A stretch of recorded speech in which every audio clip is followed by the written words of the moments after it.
Bugün bütün dünyada yer saatı, Ümumdünya Vəhşi Təbiət Fondu aksiya, qlobal aksiya axşam saat 20:30-da başlayacaq və 21:30-a kimi davam edəcək.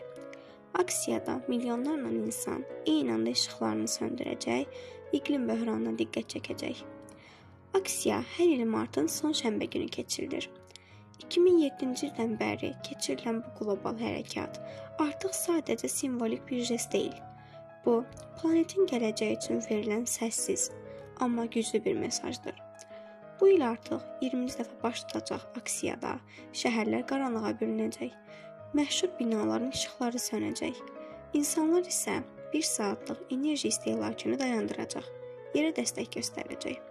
Qeyd edək ki, ilk dəfə yer saatı 2007-ci ildə Avstraliyada keçirilib. Hazırda bu aksiyada 188 ölkə, 200 milyarddan çox insan iştirak edir.